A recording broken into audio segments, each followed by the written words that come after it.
Pendant presque 10 ans, le Real Madrid a eu un roi absolu, Cristiano Ronaldo, le meilleur buteur de l'histoire du club, une machine à marquer, un monstre.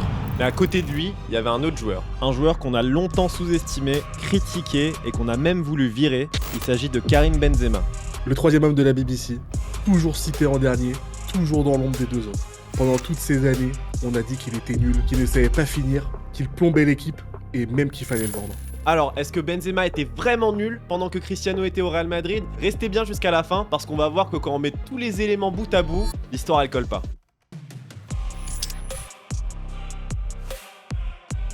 En 2009, Benzema a alors 21 ans lorsqu'il quitte son club emblématique de l'Olympique Lyonnais pour rejoindre le Grand Real Madrid pour la somme de 35 millions d'euros. Un record à l'époque. À Lyon, Benzema c'était le roi, le patron. En 4 saisons avec le club, il va marquer 66 buts en 148 matchs, mais surtout, il va bien commencer à remplir son armoire à trophées. Il gagne 4 titres de champion de France d'affilée.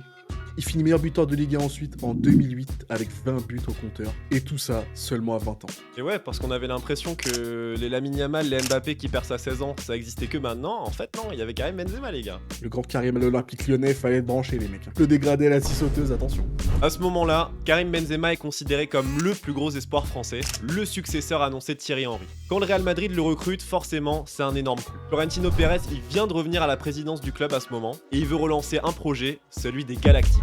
Et Florentino Pérez, il a décidé d'aller chercher Benzema jusqu'à Bron, et il a décidé qu'il allait faire partie de ce projet des Galactiques. Florentino Pérez est venu chez moi, à Bron, ça a compté.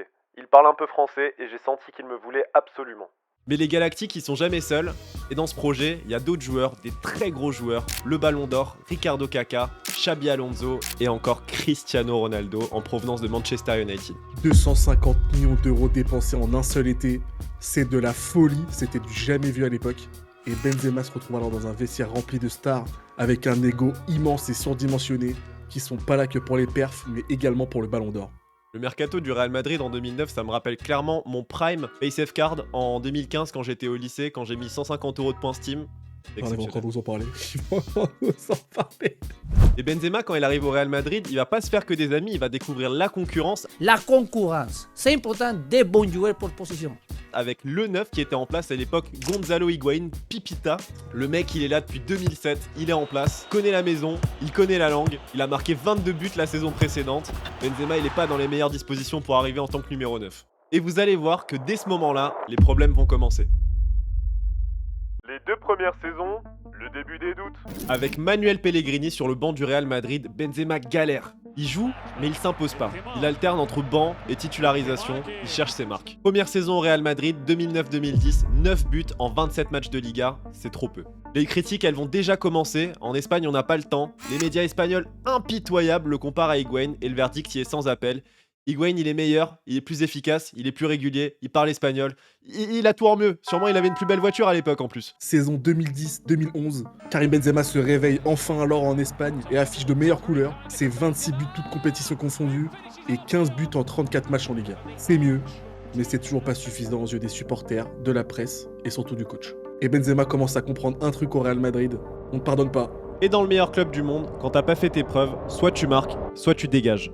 Mourinho est le chat, l'humiliation qui forge. Puis en 2010, José Mourinho prend les rênes du club et là ça devient vraiment compliqué pour Karim Benzema. Mourinho, c'est un entraîneur qui aime les guerriers, les tueurs sur le terrain, les mecs qui mordent sur le terrain, les mecs qui ont peut-être un Glock, un 9 mm sur le terrain, on sait pas. Et Benzema, pour Mourinho, c'est un chat. Le moment qu'on va évoquer, notez-le bien, parce qu'il va changer la carrière de Benzema. Los clubes fichan a sus entrenadores y pagan a sus entrenadores también para intentar solucionar los problemas. Y es lo que estoy haciendo yo. Tú, si no tienes perro para ir contigo a cazar, si tienes un gato, va con el gato. C'est pas juste une petite pique, c'est une humiliation publique. Et cette phrase, cette citation en conférence de presse, ça va le suivre pendant quasiment toute sa carrière. Et ça va être accompagné par les sifflets du Santiago Bernabéu. Et à chaque occasion ratée, c'est l'histoire du chat qui revient. Le chat qui s'est pas chassé. Benzema, il l'a mal pris, très mal pris, et il en parlera des années plus tard. Bah après, il s'est passé ce qui s'est passé. Hein. Et un jour, il a parlé de chat, au chien, ou je sais pas ce qu'il a raconté. Alors, il allait toquer à la porte de Mourinho pour avoir une discussion avec lui. 1 heure de discussion, face à face, un jeune de 23 ans qui va affronter un des coachs les plus intimidants du monde. Puis à la fin, il me dit, bah ok, merci de m'avoir parler, t'es un homme, et puis voilà. Et puis derrière, après, ça y est, c'est bien passé derrière. Ça a été au moins, c'est clair. Je suis bon, je suis pas bon, mais il n'y a pas de... Il n'y a plus de chat, d'histoire de chat ou je sais pas quoi. En vrai, je pense qu'on s'en rend pas compte, hein. Mais tenir tête à José Mourinho à 23 ans au Real Madrid, c'est une dinguerie. Et je pense que ce caractère-là, c'est ce qui a fait la suite de la carrière. Là, Karim, grand bonhomme. Il a fait un Genki Dama, il a rassemblé l'énergie de la génération 87 pour aller parler à Mourinho. Ouais, je pense. Hein. Il y avait tout Bron qui a levé la main. Ah oui, la paire de baloches a été immense. Hein. La Renaissance sous Mourinho.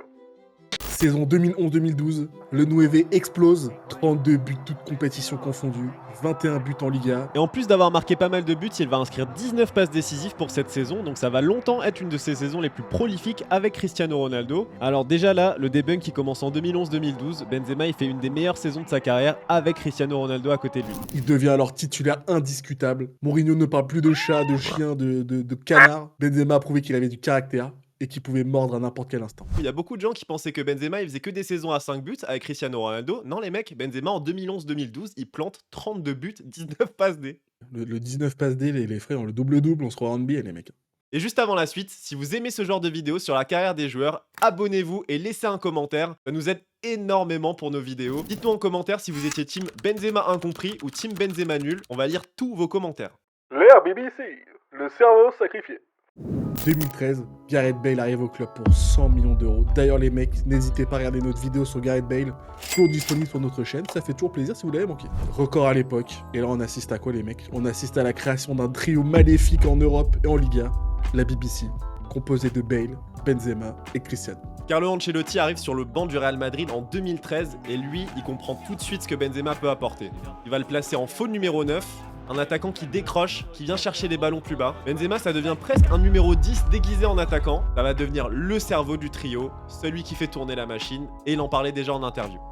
Oui, il y avait la fusée, Gareth Bale, il y avait extrait d'interview. On peut parler du poste de faux neuf dans le football ou pas? J'adore ce poste. Hein. Joueur extrêmement sous-coté à ce poste. Cesc Fabregas, FC Barcelone. Le mec, il faisait sonner mon phone toutes les 5 minutes, il mettait un triplé, je comprenais pas. Les stats de l'ère BBC de 2013 à 2016, attention, mouillez-vous la nuque, ça va faire mal. Saison 2013-2014, 24 buts, 15 passes décisives. Saison 2014-2015, 22 buts, 13 passes décisives. Et saison 2015-2016, 28 buts, 7 passes décisives. Où sont les mecs qui disaient qu'ils ne marquaient pas sous l'ère Cristiano, s'il vous plaît? Moyenne, environ 25 buts et 8 passes décisives par saison. Il y a beaucoup d'attaquants qui rêveraient de l'avoir, cette moyenne, je vous le dis. Et surtout au Real Madrid. Hein. Les ratés et les sifflets, l'enfer du Bernabéu. L'histoire, elle peut pas être belle tout le temps. Benzema, il rate des occasions, et il en rate pas mal. Hein. C'est aussi quelque chose qui a longtemps collé à la peau de Benzema, ses ratés. C'est des ratés qui sont parfois devenus légendaires, des occasions seules devant le but, des caviars de Cristiano Ronaldo, des face-à-face manqués, des buts gâchés. Et à chaque raté, c'est la même chose. Les supporters du Bernabéu sifflent, et ils sifflent fort. C'est clair, le Santiago Bernabéu, c'est le stade le plus impitoyable du monde. Les supporters ne pardonnent rien. Ils sont tellement habitués à l'excellence que un simple loupé, tu te fais huer. Ils sifflent leurs propres joueurs, même les légendes. Et Benzema, lui, il en a pris plein la gueule pendant ses ratés. À chaque occasion ratée, les sifflets pleuvaient. À chaque match sans but, les critiques explosaient. Marca, As, tous les journaux sportifs le descendent. On dit qu'il n'est pas assez efficace, qu'il devrait marquer plus de buts. C'est important de noter aussi que Benzema, il a quand même une belle compilation de ratés. On va pas parler que du positif. C'est vrai que Benzema, il en a quand même loupé des belles. Et forcément, quand tu loupes des gros buts, ça fait parler. En fait, je me souviens surtout des loupés de Benzema et la grosse tête en gros plan de Cristiano qui fait.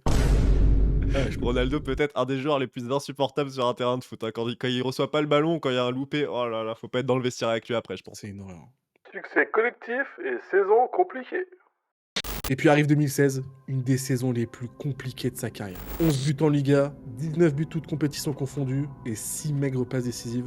C'est très peu, trop peu pour un attaquant du Real Madrid. Les critiques explosent encore. On dit qu'il est fini, qu'il faut le vendre et qu'il plombe l'équipe. Les rumeurs de transfert commencent. Arsenal est intéressé, d'autres clubs aussi. On parle de le vendre. Il y a des banderoles contre lui dans les tribunes, des hashtags sur Twitter. C'est violent, très violent pour un attaquant. Et vous le savez, si vous étiez sur Twitter à l'époque, la rumeur Benzema à Arsenal, on se l'a mangé tous les ans. J'ai plus vu Benzema à Arsenal que certains joueurs qui ont joué là-bas. Mais malgré tout ça, il y a un truc incroyable qui se passe au Real Madrid, c'est qu'il a la confiance indéfectible de deux personnes, Florentino Pérez et Zinedine Zidane, qui est arrivé sur le banc du Real Madrid. Zidane, il le garde titulaire indiscutable match après match, même quand il marque pas, même quand il se fait siffler. Et Florentino Pérez, ça l'intéresse pas du tout de le vendre. Il dit non à toutes les offres, il a une confiance totale en lui, il va même faire des comparaisons de fou, il va dire que Benzema, c'est un mélange entre R9 et Zidane. Bon après, Florentino, hein, peut-être c'est un maxeur. Hein. On peut pas lui envier que c'est deux frères. C'est deux fauves, deux frères. Zidane et Florentino, je vous aime les mecs. Et cette année-là, malgré ses maigres 11 buts en championnat, le Real Madrid gagne la Ligue des Champions encore. Son action légendaire contre l'Atlético de Madrid. Et le Real Madrid remporte la Ligue des Champions pour la 2e fois d'affilée. Mais malgré tout, on jugera un 9 encore une fois par les stats. Et il va arriver une année très sombre pour le 9. Saison 2017-2018, 5 petits buts en Liga, 12 toutes compétitions confondues. Et là, c'est plus des critiques, c'est un déferlement. Les médias le massacrent. Les supporters le sifflent au Bernabéu à chaque toucher de balle. On parle de le vendre en Chine, en MLS, peu importe où, faut le vendre. Et le truc qui est fou, c'est que malgré qu'il fasse une saison statistique très compliquée, Benzema, il va se montrer clutch dans les moments les plus importants en Ligue des Champions. Pendant la campagne de Ligue des Champions 2017-2018, Benzema, il va quand même signer un de ses parcours les plus clutch. Critiqué toute la saison, il va répondre sur le terrain et de la meilleure des manières, avec un doublé en demi-finale contre le Bayern. Et en finale, contre Liverpool, il va ouvrir le score et un but en finale de Ligue des Champions. Bon les gars, hein, on se rappelle le but que c'est pas la retournée de Bale, mais quand même, il a marqué en finale de Ligue des Champions et ça c'est très important. Au total, 5 buts en Ligue des Champions, dont 3 dans les 2 matchs les plus importants de la saison. C'est une campagne discrète en termes de chiffres, mais très importante dans l'impact qu'elle a eu sur la saison du Real Madrid. Cette année, c'est la 3e Ligue des Champions d'affilée pour le Real Madrid. Un triplé historique, jamais fait à l'ère moderne. La question qu'on se pose alors tous, pourquoi Benzema a alors été si mal jugé pendant toutes ces années? Et là, il y a plusieurs raisons. Le profil de joueur incompris. Benzema, c'est pas un finisseur pur, c'est un attaquant créateur, c'est un hybride. À l'époque, entre 2010 et 2018, le football, il valorisait pas trop ce genre de joueur. On voulait des stats, des buts, des records. C'est l'ère CR7 Messi, c'est les 50 buts par saison. À l'époque, tout ce qu'on regarde, c'est les buts. Donc, un attaquant qui marquait pas 30 buts par saison, bah, c'était déjà un échec. Quand on parle d'attaquant hybride, est-ce que vous vous rappelez de Roberto Firmino à Liverpool? Le mec, il mettait pas 30 buts par saison, mais par contre, il faisait jouer ses coéquipiers, Sadio Mané et Mohamed Salah. Et lui, pourtant, tout le monde l'adorait. On disait que c'était un génie du jeu sans ballon, que Klopp c'était un visionnaire de l'utiliser comme ça. Peut-être que c'est parce que Firmino jouait à Liverpool et Benzema au Real Madrid, mais on est quand même obligé de noter que pour deux profils assez similaires, il y a eu une grosse différence dans le jugement. 2. Le syndrome du Galactique. Au Real Madrid, il y a une pression qui est unique au monde. On attend que chaque joueur soit une star mondiale. Si tu n'es pas Ballon d'Or, au moins dans le top 10, est considéré comme un échec. Benzema n'a jamais été dans cette catégorie. Il n'a jamais eu les honneurs individuels. Pas de soulier d'or, pas de top 3 au Ballon d'Or sous l'ère Ronaldo. Donc pour beaucoup, il n'avait pas le niveau. Mais c'est absurde, parce qu'il joue dans une équipe où tout tournait autour de Cristiano. Impossible de briller individuellement face à cet ovni. C'est comme on met moi sur un terrain de basket à côté de LeBron James. Qu'est-ce que je peux faire les gars? Rien. 3e point, le jeu dirigé vers Ronaldo. À cette époque, tout le jeu du Real Madrid est désigné vers Cristiano, et c'est vrai, hein, tous les centres, les balles en profondeur, les appels de balle, les corners, c'était un aspirateur à ballon. L'équipe de Cristiano Ronaldo, son terrain de jeu, tout le monde jouait pour lui et tout le monde acceptait ça pour la simple et bonne raison que le mec te plantait 50 à 60 buts saison par saison. Qu'est-ce que tu veux dire à ce mec? Et surtout qu'il t'a coûté 94 millions d'euros, donc faut bien les amortir. Là, tu viens de marquer un but. Avec ILCL, une vraie banque s'engage. Donc Benzema, il va accepter ce rôle, il va s'effacer. Et pourtant, j'aime pas trop ce terme de s'effacer parce que juste, il va se mettre au service de Ronaldo, de Bale. Il va les servir dans la profondeur, il va créer pour eux, il va décrocher. Et moi, c'est un rôle que j'aime énormément dans le football. Le mec qui est créatif, le mec qui fait jouer ses coéquipiers. Alors qu'il aurait pu être plus égoïste, il aurait pu frapper plus souvent, chercher le but à chaque fois, gonfler ses statistiques. Mais est-ce que c'était vraiment le meilleur choix à faire quand t'as Cristiano Ronaldo Prime à côté de toi? Il y a des chiffres qui ne mentent pas. Entre 2009 et 2018, pendant l'ère Ronaldo, Benzema, il a marqué 195 buts, il a délivré 105 passes décisives et il a environ 295 à 300 contributions directes au but. Si on fait la moyenne, ça fait 34 contributions par an sur 9 ans. C'est énorme pour n'importe quel attaquant. Qu'est-ce que tu veux dire à ce mec? Sur 9 ans 9 ans. Le 9 ans, il y a des mecs qui restent pas en CDI autant de temps, mec. Il y en a qui regardent cette vidéo qui n'ont même pas 9 ans.